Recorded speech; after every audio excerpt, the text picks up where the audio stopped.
It was the month of March. Over a small village in the southwest of Burkina Faso, a strange silence had spread across the sky. The fragrance of wet soil was announcing the arrival of rain. The walls of the houses there were made of mud and straw, but the love inside those mud walls was far stronger than the hearts of those living in concrete houses. In a small, hut-like room of this village, a little child was sleeping peacefully in a wooden cradle. When the call to prayer echoed from the mosque outside, the child's mother bent over him and said, "O Lord, make my son a man who brings justice upon the earth. O Lord, include him among those who walk the path of justice and fairness." That child was Ibrahim Traore, the same child who, years later, would show the world that a soldier is one who lives for his people, who fights for justice. Ibrahim's home was utterly simple. One room, a small kitchen. Only 3 people lived in that house: mother, father, and Ibrahim. His father, Ismail Traore, worked in the fields all day. He was a man of great simplicity and gratitude. At all times his tongue carried words of thanks. He would say, "My Lord has blessed me with countless favors. I have a roof over my head, food to eat twice a day, and clothes to cover myself. Alhamdulillah." Ibrahim's mother taught young girls the Quran in a madrasa. Her voice carried a unique softness, as if every word touched the heart. She had a habit of telling Ibrahim stories before he slept at night. She would narrate tales of prophets, martyrs, and Islamic heroes. Often between stories, she would share small but deep truths with Ibrahim. Once she said, "Ibrahim, truth often wounds, but one day it becomes the means of salvation." Ibrahim touched his mother's face with his little hands and asked with innocence, "Mother, Allah helps truthful people, doesn't he? Then why do people on earth hurt them?" His mother's eyes filled with tears. Perhaps she already knew. Her son was not ordinary. One day he would face such trials where sometimes a man must pay for truth with his very life. When Ibrahim began going to school, he had no shoes on his feet. His bag was an old piece of cloth his mother had stitched herself. Yet despite all this, his eyes carried a glow greater than that of many rulers. His walk had a strange authority. People would stop to watch him as he passed. He was the quietest child in school. He never fought, never mocked anyone. He absorbed everything deeply and then would ask a question that sometimes even startled his teachers. One day, returning from school, he said to his mother, "Today the teacher told us that a gun has great power." His mother stepped back from the stove, washed her hands, and while caressing his head replied, "Power, my son, is that which does not cause oppression, that which rises for justice. A gun may be power, but justice always comes from the heart." Hearing this, Ibrahim sank into deep thought. His mind had taken a new turn. In that little heart, a firm resolve had taken root, that if ever in life he had to pick up a gun, it would only be for justice. One night, midnight had passed. Silence surrounded everything. Ibrahim sat lost in his thoughts. The scratching of his pen against paper was the only sound, while in the deserted alleys, only dogs barked. The sky was pitch black, as if the moon had shut its eyes, angry at the world. Ibrahim sat alone in the courtyard, a worn-out pen in his hand, a plain notebook page before him, upon which he poured out all the storms within him. By the dim light of a lantern beside him, he kept drawing line after line, as though trying to clothe his restlessness in words. At the doorway, his mother stood, quietly watching him. "What are you thinking, Ibrahim?" she asked softly. Ibrahim raised his head. His eyes carried confusion, silence on his lips, and rebellion in his heart. Then he spoke, his voice heavy with unease, as if he wanted to uproot every injustice. "Mother, today in the market, 2 soldiers were beating a boy. He didn't have an identity card. He kept crying, saying he had only gone to buy bread, but they threw him to the ground. They beat him so badly that blood poured from his mouth and nose." His mother remained silent. Her eyes could not leave her son's face. She could clearly see how hard he was struggling to control the anger inside him. "I cannot forget that scene, Mother. That boy was just like me. I felt as though they were beating me." Saying this, Ibrahim pressed his pen so hard against the notebook that the page tore. Inside him was a state where if he had the power, he would wipe away every injustice from the world in an instant. Mother, is the pen not enough? Does truth always lose? I have always spoken the truth, but I did not have the strength to stop them. Is power truly only in the gun? When he said this, his voice, weariness was woven into the air. Ibrahim Traore's mother remained silent for a few moments. Then she slowly walked toward her son. She took the pen from his hand and placed it on the ground. Ibrahim, if the pen slips from your hand, it is not a problem, but if hope slips from the heart, then man is no longer man. He breaks. She kept running her hand through his hair, as if silently entrusting him with a deep secret. Then both fell silent. Only the faint flicker of the lantern trembled, and from afar the call to prayer continued to echo. Mother and son were both drowned in their own battles. At that very moment, suddenly the air rang with the sound of a gunshot. From far off at the edge of the village came an uproar. Ibrahim and his mother stood up in fright. "Mother! What was that sound?" Ibrahim asked in a soft, trembling voice. His mother, glancing fearfully outside, murmured, "Perhaps those bandits have returned again. Your father also went that way." Hearing this, Ibrahim ran off without a thought. His mother's calls followed behind him, but he no longer heard anything. His heart trembled with the knock of disaster. In his mind, one question echoed, will justice die today? When he reached the edge of the village, the scene before his eyes shook his entire being. The madrasa walls were riddled with bullets, books were scattered on the ground, and silence lay heavy all around. The villagers stood frightened. Perhaps the sound of guns had sealed their tongues. On the body of an innocent child lay an open book. On the page was written a verse, "Whoever saves one life, it is as if he has saved all of humanity." Al-Quran. Silent tears streamed from Ibrahim's eyes. He wondered, what path have these sons of the soil taken? Humanity itself seemed to stand far away, weeping. That night, Ibrahim Traore made a decision in his heart. He would no longer remain just a seeker of knowledge. He would not seek justice through the pen alone. Now he would defeat power with power. Now he too would take up a gun, but not for oppression, for justice. The next morning, it was as though the sun had turned its face away from the village. The air carried the stench of burnt books, and the people were silent, as if in collective mourning. Ibrahim had not slept all night. After burying the madrasa child's body, he sat for hours on the damp soil. His eyes were red, as if exhausted from witnessing injustice over and over again. In the morning, when his mother saw him still sitting on the ground, she quietly came near, but said nothing. She only placed an old blanket over his shoulders. Ibrahim slowly raised his head. In his eyes was a firm resolve, as though he had reached his final decision. Then he looked at his mother and said, "Mother, I want to become a soldier, but not just to wear the uniform. I want to become a soldier to save lives." For a moment, pride flashed across his mother's face, but the next instant, worry covered it. She only said, "May Allah help you on this righteous path. But remember, it is easy to pick up a gun. To deliver justice with a gun is far more difficult. Sometimes the price of justice must be paid with one's life." Just a few days later, Ibrahim submitted his application for admission into the army. He told no one, not friends, not relatives. He knew this was a road upon which once you step, there is no turning back. Fortunately, Ibrahim's name was accepted into the army. Then, with his mother's abundant prayers, Ibrahim Traore, with his life placed upon his palm, set out in search of justice. It was his first day of training. In a long line of 100 soldiers, Ibrahim stood at the very end. The stern voices of officers echoed in the air.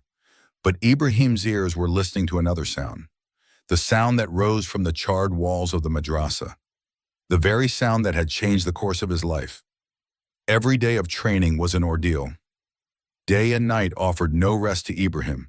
When the other soldiers slept, he would sit on the ground and let his pen run over paper. For he wanted to fight for justice not only with the gun, but also with the pen. He was strengthening not just his body, but also his determination. His companions were puzzled at what drove him. One night his companion, Sido, said to him, "Are you crazy? Don't you ever sleep? Why do you torture yourself so much? Ibrahim looked toward the sky and quietly replied, when you see someone scream, when you hear cries for help but remain helpless yourself, unable to do anything, then sleep itself becomes angry and leaves. The injustices sprouting from the soil of Burkina Faso had made Ibrahim Traore wise before his time.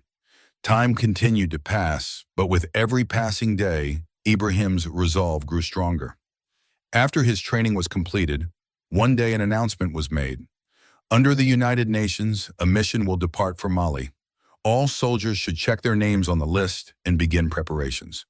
Ibrahim's name was also among those listed by the officers. A senior, closing the file, laughed and said, "If this boy returns alive, then it will be nothing short of a miracle." Little did they know, this very boy one day, without any miracle, would himself become a miracle for his people. When Ibrahim departed for the mission, his heart carried only one resolve. If his life must be lost, so be it. But he would dedicate it to humanity. When the plane touched the soil of Mali, the sight outside was more lifeless than a barren desert. The air was so silent that if even a leaf moved, its sound would be heard for miles. Dust swirled on the ground, and not even the shadow of a bird was seen in the sky. This was the land where children held guns instead of toys, where a mother's lullabies had been drowned in the sounds of gunpowder, where perhaps humanity lay buried in a grave, weeping. Ibrahim Traore, who until yesterday searched for justice in books, today, wearing a uniform, had set foot on soil where every ruin hid a sorrow and every shadow swayed like a secret. The United Nations mission camp was many miles away from the city, set in a desolate plain. Only one red flag waved there upon which was written, "We are here to save the remaining fragments of humanity." That first night at camp, when Ibrahim stepped out of the tent and looked toward the sky, he noticed a faint glimmer of light from a ruined building far away. Almost involuntarily, his steps moved toward it. Just then, a fellow soldier saw him and whispered, "Don't go there. That area isn't empty. Strange sounds come from there at night. From afar, you can even smell the fear. Don't you feel it?" Ibrahim stayed silent. He said nothing. Yet inside, something was restless. From that place, he did not feel estrangement, but rather a strange closeness, as if some deep secret was hidden there, some shadow calling to him. The next morning, news arrived that a nearby village had been attacked. A madrasa there was destroyed, 3 children were missing, and an imam was found wounded. The commander ordered a team to be sent, and astonishingly, leadership of the mission was given to Ibrahim.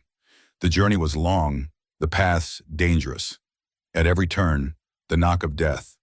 But in Ibrahim's eyes, there were only the missing children, and in his heart a blazing fire, one that wanted to burn every injustice to ashes.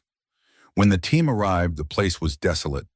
Words written in blood stained the walls, and in the courtyard, burnt school bags lay scattered. During the search, Ibrahim's gaze fell upon a mud hut, its door slightly ajar. Ibrahim signaled, "I will go inside alone." His comrades were surprised, but Ibrahim moved forward. He slowly pushed open the door. Inside was shadow, silence, and fear. Suddenly there was a stir. In the chest of the darkness stood a small boy, pressed against the wall in fear.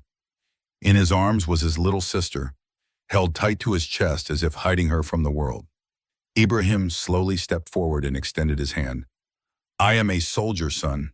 I have come to take you from here." The boy raised his head. In his eyes was only one question. "Truth."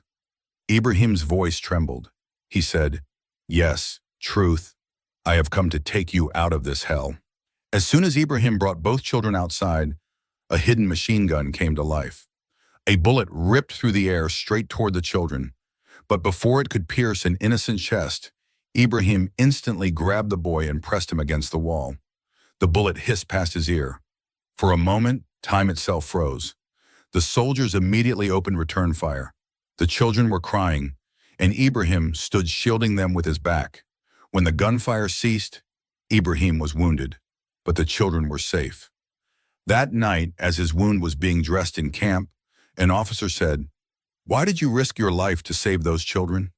Ibrahim quietly replied, "The day my life becomes dearer to me than the people, That day, know this, Ibrahim Traore will already be dead. Before I even entered the army, I swore that I would lay down my life for this soil. It was around 9 o'clock at night. Ibrahim Traore stood by the window looking outside. Heavy rain poured down, as though the sky's patience had broken, as though the clouds were shedding tears upon the injustices spread across the earth.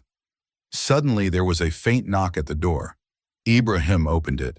Before him stood a man, soaked, covered in mud, shivering. His face was hidden behind hair and beard, his eyes downcast, feet bare, and in his hand only an old bowl. "I have been hungry for 4 days. Please give me something to eat, sir, for the sake of God." Ibrahim stood silently for a few moments.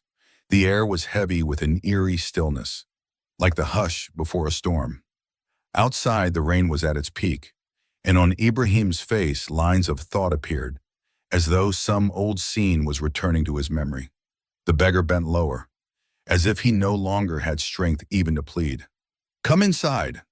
Ibrahim stepped aside and said, for he understood, this man was not only hungry, he was shivering from the cold. Without a word, the beggar lowered his head and stepped inside. Ibrahim handed him a towel and a dry blanket, then brought a little hot food from the kitchen.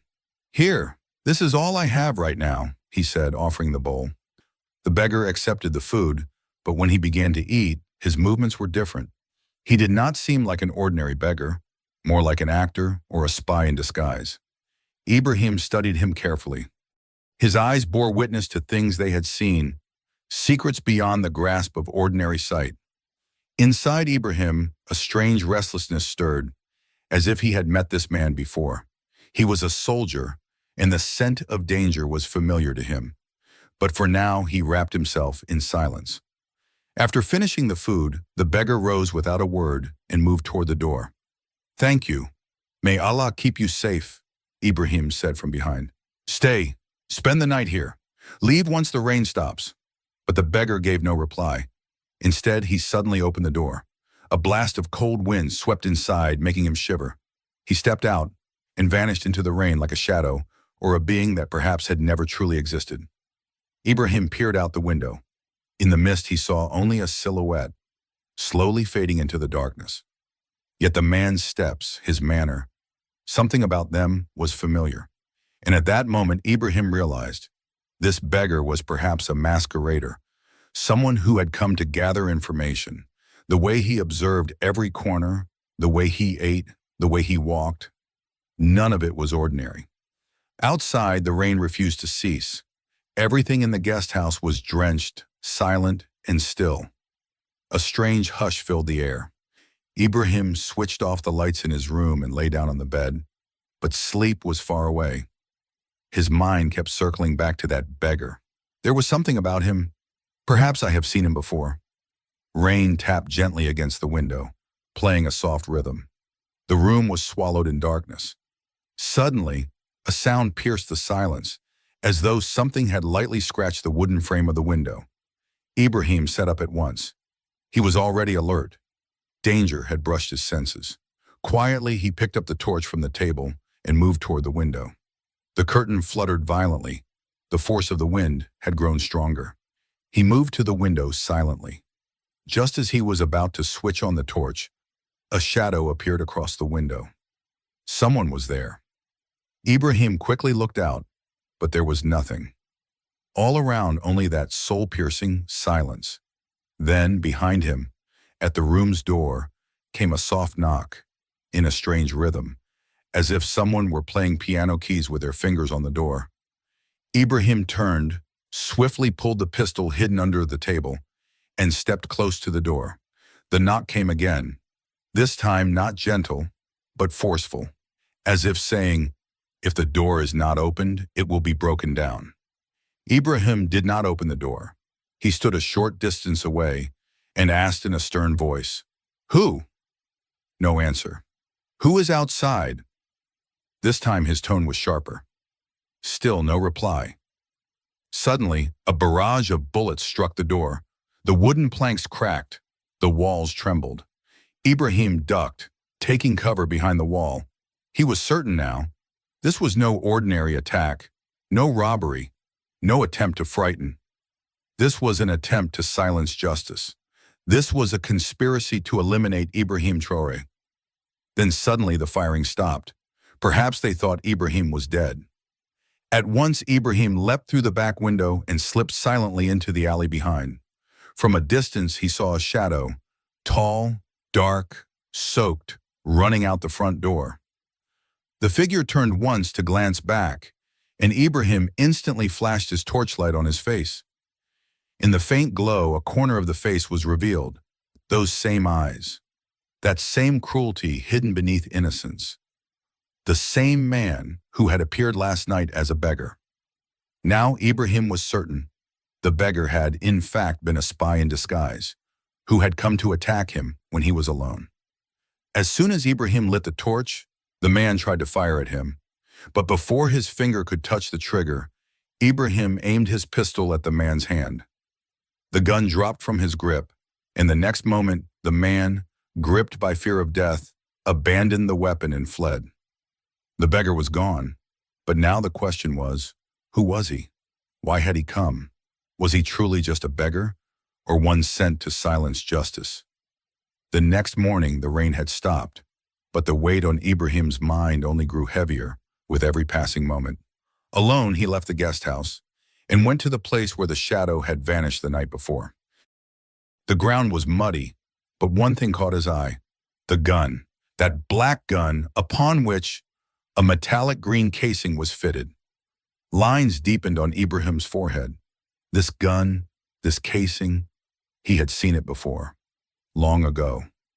Suddenly memories flashed. It was the same gun, the same man, the one who had attacked Ibrahim in Mali, the one who had been captured and brought before the court. Had he been released from prison? Was justice truly so cheap that such a ruthless man now breathed freely under open skies?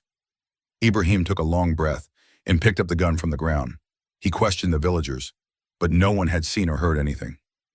For a long time, Ibrahim searched every corner, every alley, but nothing came forth. By noon, when he returned to the guest house, something was lying near the door, a brown envelope, soaked, torn at the edges. Ibrahim bent down and picked it up. Inside was a paper, written in blood. Ibrahim Traore, twice you survived, but fortune doesn't always favor. Sooner or later, your death is written by my hands. Next time, my aim will not miss. Ibrahim clenched the letter in his fist. A fierce flame rose in his heart. Now this battle was no longer about saving his life. It was a battle between the principle of truth and the conspiracy of falsehood. At that very moment, the night in Mali came alive in his eyes.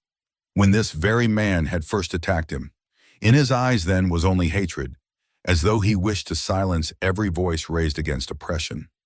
Ibrahim had survived once, and now a second time. But now the time had come, not to remain silent, but to respond. Ibrahim knew. Silence brings nothing but injustice and death. One must fight for one's right. The walls of the guest house had turned cold, but Ibrahim's chest had become a burning ember. It would cool only when justice reigned. That beggar, that masquerader, that killer, perhaps the murderer of countless innocents, was still roaming free. And that was what would not let Ibrahim breathe in peace. Now he was certain. The man was close. So close that last night he showered bullets upon his bed, and in the morning left a message of death in an envelope.